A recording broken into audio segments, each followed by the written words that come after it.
Hi, everyone, and welcome back to the Growth Frequency podcast, where we dive into the realities of building a coaching or consulting business in today's fast changing world and explore how to grow sustainably, strategically, and with soul. Today's guest is someone who's helped shape the way leaders build trust and collaboration, especially in the remote and hybrid world, all still learning to navigate. Leigh Ann Rodgers is the founder of Better Teams, a global team development company that equips leaders, coaches, and facilitators with frameworks to build emotionally safe and connected and high-performing teams. She is also the creator of the Team Consultant Academy and the Team Trust Model, used by professionals across industries and continents. Whether you lead teams, train others, or want to scale your impact as a coach or facilitator, this episode is full of grounded, practical insights from someone who has been doing the work for many years. Let's dive in. Welcome to the Growth Frequency. How are you today? I'm looking forward to having a conversation with you about teams. So nice to have you. So, to start, can you share how Better Teams came to life and what inspired you to create your own model for team development? Thanks for asking. It's one of those things that it evolved for me throughout my career. It was kind of I don't know that I started out saying I'm going to work with teams and create a team model. I started out working with leaders and doing a lot of leadership training. And then I found coaching and really liked coaching. And then I found facilitation, which to me is a little different in that facilitating team meetings and team sessions. And through all of that work, I kept honing in on what I love to do the most. And one of the things that was really working with leaders and helping them really build strong teams. And so in that process of doing that work, I started looking for team models that I really liked or resonated with to kind of give me a framework. And I liked bits and pieces from different ones, and I never really found one that I loved. So I created the Better Teams model from that to try to pull in all the pieces that I think make for a better team, and it works, and people seem to really love it because it's simple, and yet it covers the bases of what builds a team and gives that framework. Can you expand a bit on that? Yeah, so I believe there are five kind of core areas, and each area then has more specific characteristics. But the five core areas are, I think it starts with leadership, and it's not just about the leader of the team. When I say leadership, it's really everyone stepping up into being a leader, like having an accountability mindset of thinking in a strategic and forward-thinking way, really like being accountable and collaborative and authentic. And then there's a piece around alignment as well in the Better Teams model. We've got to be aligned as a team. We've all got to be on the same page about what are our goals, what are we working towards, who's doing what, which is often a big point of confusion for people on teams, confusion or disagreement about roles and responsibilities. And then as well, how do we work? Like, what are our ways of working? How do we meet? What are the behaviors we expect? So there's leadership and alignment. And then there's ready. You've got to have a team that's ready. And so part of ready is having the right tools, the right resources, the right materials. Part of ready is around having the right skill sets on the team, or looking to see where do we need to build new skill sets and do coaching or have training. And then part of ready and this model is also around agility, the ability to flex and be resilient with change, because oh my gosh, everyone's just constantly dealing with change. And then the fourth area is happy. And this is what's really unique in this model that I don't see in any other models, is this concept of happy. Because you can have a team that's working really well and getting the job done, but if they're not happy, if they don't feel connected, if they don't feel like they belong, if they don't feel like they're enjoying what they do and they're engaged, they're probably not going to contribute a lot and probably not going to stay. And so that piece around feeling content and enjoying the work, and then all of those areas really into the last area, which is trust. Trust is kind of that foundational piece, but we don't just trust. We trust because we feel aligned or communicating effectively, or we feel connected for all of those reasons. And so looking at how well is the team as far as trust. Do they trust each other?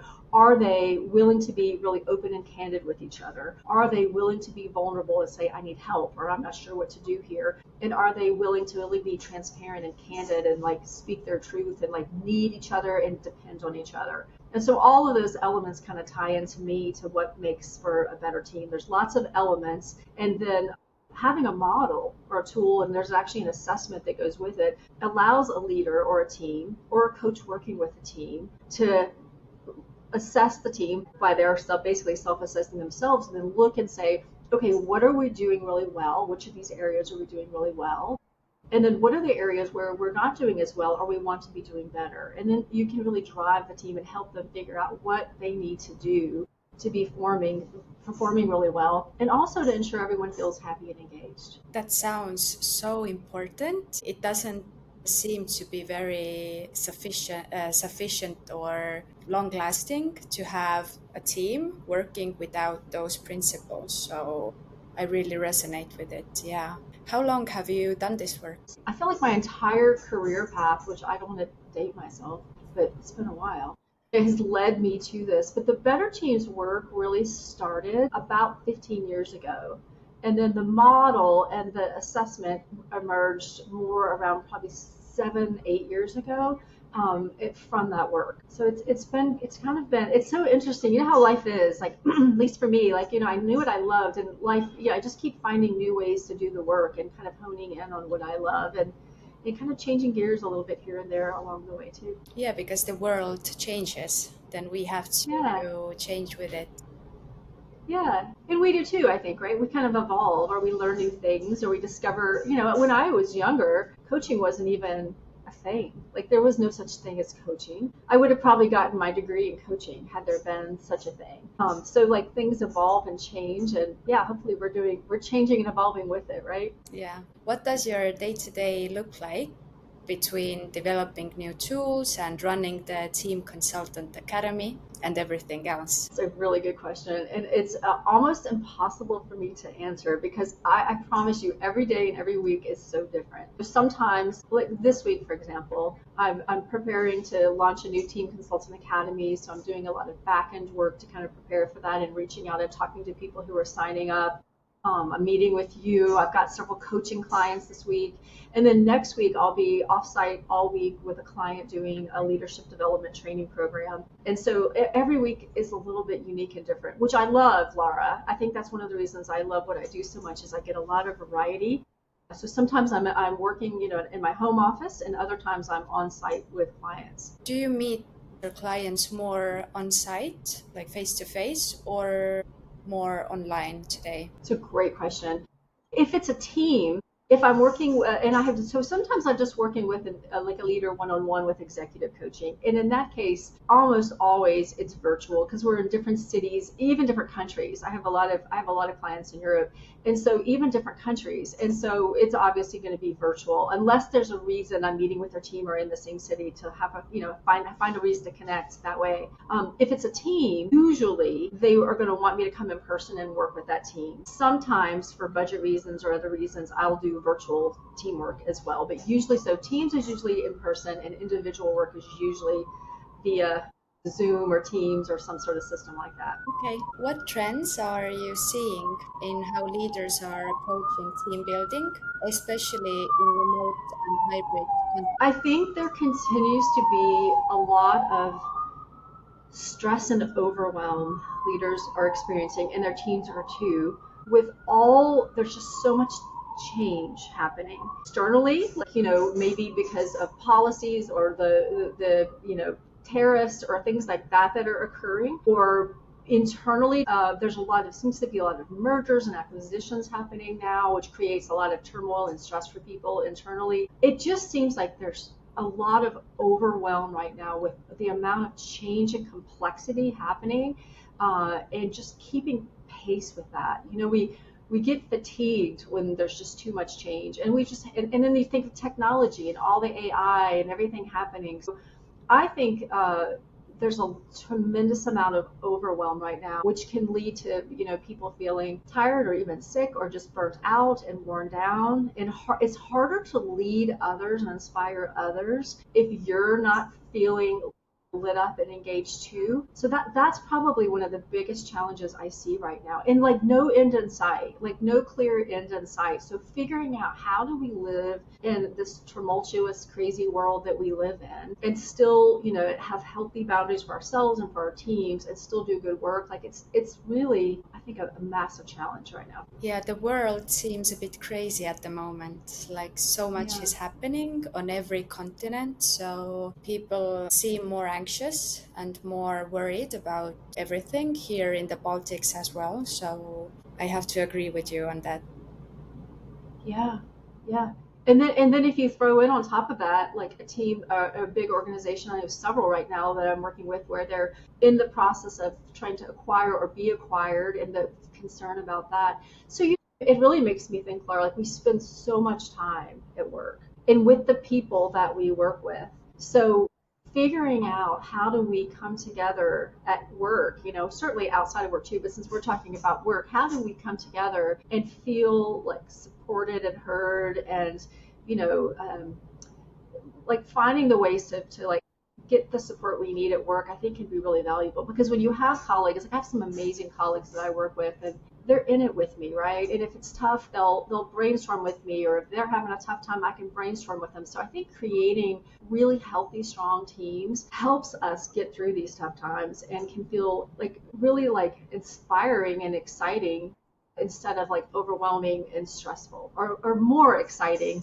than and less stressful. I don't think you ever get one way or the other. I think there's always a little bit of both. How have leadership development and facilitation evolved since you started? And what has surprised you most in recent years? So one of the things I've really seen in leadership development is years ago, it was more come to a training class, get a couple of models or tools, check the box, and go home. And what I see now with leadership development, especially at the more senior level leader, is really creating more of like, I don't know if you want to call it a program, but where let me give you an example. Instead of just coming in and doing a 1 or 2 day or even a 3 day training class, prior to that training for leaders, taking them through a process where they get a 360 leadership review. They're getting feedback about themselves and they're doing maybe even a team assessment where they're assessing their teams. And then they're meeting with a coach one-on-one to kind of think about what are my challenges? What am I doing well? What do I want to work on? So all of that happens before they even come into some sort of a training together. And then during that training, there's a lot of peer coaching and there's a lot of coaching involved. And then after that program, it's not just over, then there's a series of other smaller sessions, usually virtual at that point, where they get back together maybe in smaller cohorts or circles or whatever you want to call them, and often with a facilitator in that session to say, how are you applying what we were talking about? Where are you running into roadblocks? What's working? What's not? And so it's like this long, continuous journey versus just kind of a come in, check the box, you went to a training, because I think that creates the sustainability in the long term. So that's probably one of the biggest changes I've seen. And I think the value to the leaders is so much more. They're also like cultivating relationships with each other over time and networking and with people in the organization that they would normally get to. So the value is really there for the individual as well as the whole organization. That makes sense. I'm very curious about which parts of your business are feeling really aligned right now, and where are you seeing friction or need for growth? For myself personally, Yes, for your good question. business. Yeah. So right now, one of the things I did recently, I had a community for facilitators that work with teams, and it was an online community. We had it for 5 years. It was really a wonderful community, and I've recently just transitioned that to let it be more of a self-running group to kind of free up my time for some other things. And one of the areas I'm putting a lot of emphasis in right now is I've got Team Consultant Academy, which you mentioned, and that's a program for coaches or facilitators who do a lot of work with teams who want to learn more and use the Better Teams model and assessment, and also want the other like frameworks and tools to just really help them with teams. It's got all my best tools and practices in it. And I've had that for 5 years now. And what I'm really doing now is working on, it's time, I think, to like just update it a bit, right? And change it a bit. And so where I was doing it more of an online learning with some mastermind calls with me afterwards, I'm going to I'm going to test out. I love to test things out. I'm going to test out keeping the online pieces because I think people like the on-demand ability to watch a video when you want, but adding some more pieces in where they're also they're getting like training with me. And I'm doing that for a couple of reasons. Well, one, I just think it sounds kind of fun and different. And two, I know I've been to some trainings myself because I love to go to training, Laura. I love to I've been through a lot of trainings in the last year. I like to learn. That helps me grow. And I know I learn better when I'm working with people, even if there's an online component. I have the accountability of meeting with people and talking to people as we go. I'm more likely to follow through than if I sign up for an online course where I get excited, but then I may fall through. So that's one of the things I've been really excited about in the last few weeks is I'm starting to rethink how do I redesign this Team Consultant Academy in a way that will add more value to people going through it. Amazing. What kind of results or breakthroughs do you typically aim to deliver for your clients, for the teams, and how do you measure your success? That's great. So if I'm working with a team, it's always around helping them identify two things in essence. One is, what are we doing really well? I think it's so easy for us to naturally look at what's not going well, what do we need to improve. And so starting with a strengths-based approach of what are you really doing well? Like what makes this team work, or what are the best parts of this, so that they can lean into that and do more of that, like be aware of that and celebrate that too. I feel like we often in the business world don't celebrate. We're always like, what's next? What's next? How do we do more? How do we do more? So I really believe that process of celebrating is important. And then the second thing when I'm working with a team is, they don't hire me just to celebrate, right? They usually are hiring me because they want to either become high performing or continue to be high performing. And you don't get to do that if you don't put some effort into it. So helping them identify what are the areas or things that we need to do as a team so that we can work better together, that we're more aligned, that we're communicating more effectively, that we're more innovative, whatever it might be. Every team is different, but helping them figure out and discover for themselves, what do we, this team right now, need to do to either be or become high performing, to build trust, to have really good performance, and then what are the action steps that we need. And so creating all of that and helping them create an action plan. And then I think the other place as a coach coming in as a team coach is then having some accountability, like helping them with that piece. Maybe after we have a team session where they've identified their actions, meeting with them again, 4, 5, 6 weeks later, probably virtually in this case, and then saying, how are you doing against those actions? Where are you at? What fell through?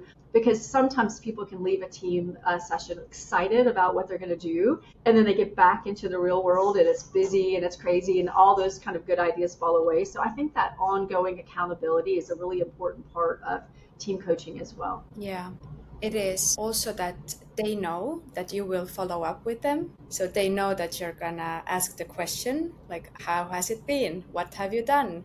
Yes. Because when we as people know that someone is gonna ask us or someone is looking at us, then we take more accountability and we take more actions. This is part of human nature, I think. It is. And it might even be literally like if they know that you're going to have a follow-up meeting, it might be that they didn't do anything for 5 weeks.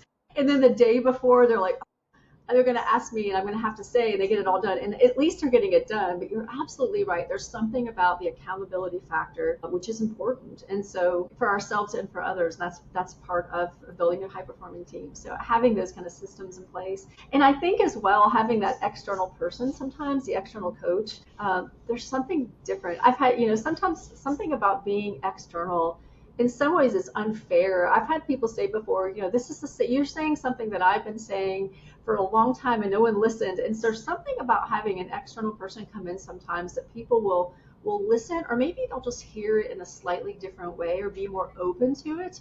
So we can yield some power in a very helpful way often because we're holding them accountable or we're having that meeting, whereas internally it might slip. So yeah, I think that's a big part of being a coach, whether it's with a team or an individual, right? Same thing when you're working with an individual and they have all these plans and you meet with them a few times and you realize they keep having a reason or an excuse. And even if it sounds like a really good reason or excuse, but you start to notice a pattern, I think that's one of our jobs as a coach is to come in and go, Laura, I'm noticing, this was really important to you. And there seems to be something that keeps getting in the way. And so this is our chance to hold up the mirror and hold some accountability and check in with people. I need it too. I need people to do that for me too. Yeah, and as a coach, you have a slightly different authority for the people that you work with because you are an external person, and maybe people come into this conversation more invested in it, if you understand what I mean. So this is the Mhm. workshop right now because people pay you for your service, so they take it more seriously. I do too. I think the keys are if they trust you and respect you, they're much more likely to absolutely listen. So we have to be aware of what we do, especially at the beginning of any relationship, to build those two things and to show that yeah, we're in it for them. Like we really care. It really their success really matters to us. I think that for me has been something that I do because I really do care about my clients, and I think they feel that, and then I can be tough sometimes because they know it's coming from a place of like radical candor, right? I'm being really candid and authentic, but I'm coming from a place of wanting to make a difference or help them, and they know that. Yeah, Yeah. I can feel that about you. Well, thank you. Yeah.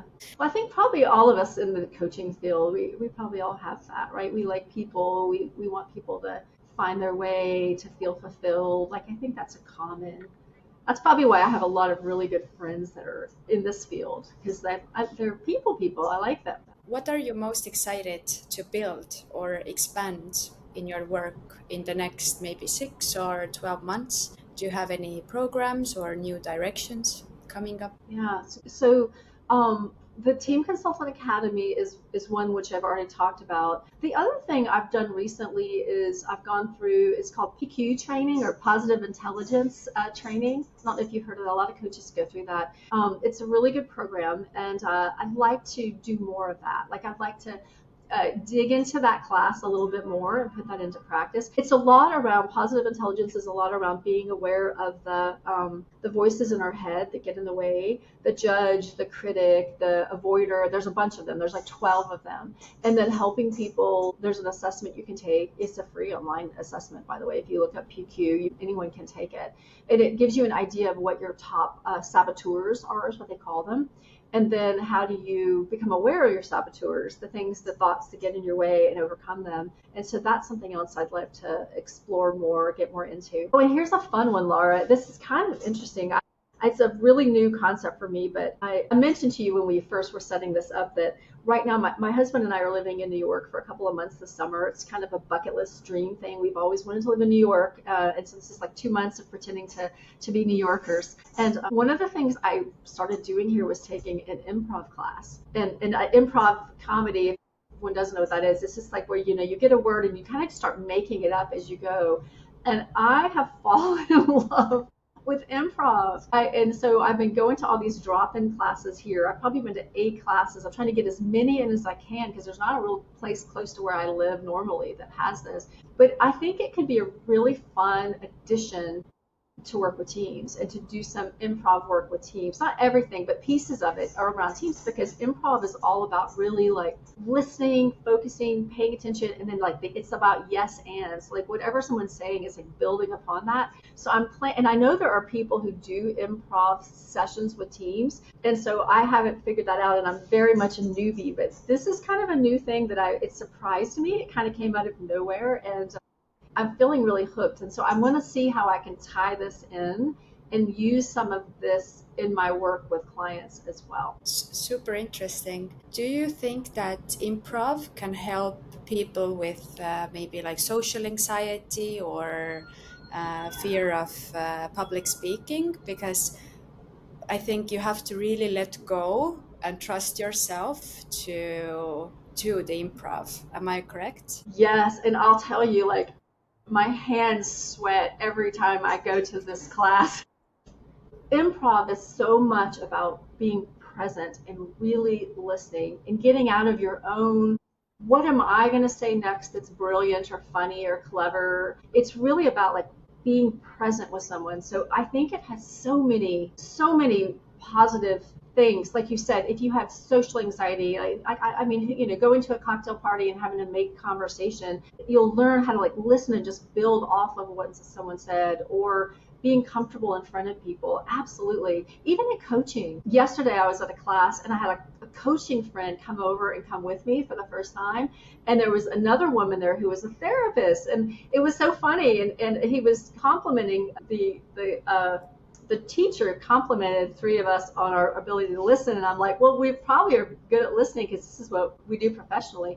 But even just to be able to, as a coach, like sometimes be present and not be thinking of what's the next question I want to ask, or getting stuck on something that you think that, like my own bias might get in the way when I'm coaching someone. And instead of going into my own thoughts, like just to really be present. So I think there's a lot of value for many reasons for people to do improv. And I also know, though, that because I've been talking to people about it because I'm so excited about it right now, that a lot of people are like, no way. Like, it's like, that is not for me. So I think it's fun. So I think finding a way to do it with teams, there's a lot of games that you can make it more fun and more safe, but I do think there's a lot of value for people to do this for different reasons. Can you hear my excitement? I mean, Yeah, I've got. with your advertisement on improv, I feel like I could even try it. Yeah, see if you can find a group or a class nearby. And it's fun. And it's hard. I'll tell you, it's hard. And it's fun. Yeah. Maybe we'll inspire some people. We'll have more improvers in the room or in the world. I hope so. For a coach, it could actually be very useful to try it. But I want to ask you about AI and technology. This is something that we use in our work, in our company a lot. So I'm very curious about where coaches stand on it. But have you started exploring AI tools, maybe in areas like client onboarding, training delivery, or team feedback analysis? I use ChatGPT a lot for a lot of things. I I use it for helping write things. I also use it as a thinking partner. Recently, I told you I was thinking about like Team Consultant Academy and how to take it and make it a little bit more online. Virtual learning based versus just being an on-demand course. And I started like giving it inputs and saying, here's what I want to do. What would what are some ways or what are some questions I need to consider? So I use it as a thinking partner all the time. Sometimes when I'm writing reports as well, I will use it to help me like clean it up or make it prettier. Or for example, I recently the class that I'm teaching next week, there's 24 leaders in it, and I did a one-on-one coaching session with each one to help them look through their 360 reports and begin to identify what they want to do. And then I just took the themes of what they said their goals were in leadership, like they wanted to work on, managing up or managing stress or working with their teams. I took those themes and ran it through ChatGPT to create a one-page report. So I use it for all types of things. I will say, I think it's really important that we're very careful with what we do put into it. Like I never put a client name or a business name. I always like anonymize it, or I'll put leader in all capitals and take out names. So I'm always, because I just, you just don't know. I just want to protect people's privacy. And then also the other thing I would say is I always like check it, because we know it can hallucinate or say things incorrectly. Or sometimes I'll read something, I'll go, oh, that sounds really good. And then I'll reread it later and go, it sounds good, but it really isn't what I want to say, or isn't really capturing it. So I think we have to check it, but I think it's a huge time saver. And I think it also helps me when I'm tired or stuck, just get going. It's like having a brainstorming person right there with you. ChatGPT has this O3 model, which is very good for research. If you want to, research something or to have like this deep analysis, then O3 is a very good model for it. You have created scalable resources, which are amazing. They are on your website. I'm gonna add the links in the show notes.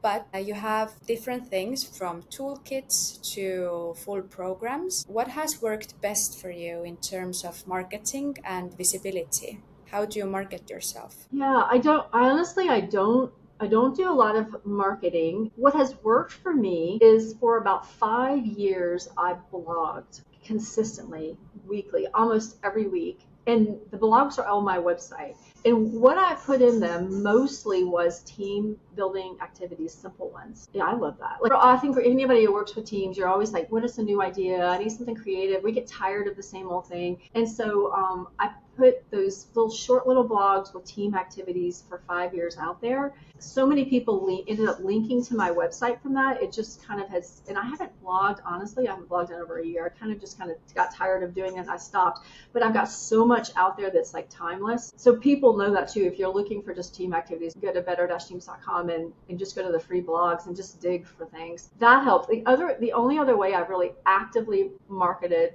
is LinkedIn. And I've kind of cooled on that too lately. But for a while there, I was consistently like posting articles or posting comments or sharing things. And so those are the two ways I primarily marketed. Back in the day, I tried a little bit of like Facebook marketing to try to get people to sign up for webinars. I just never felt like I got the return on investment.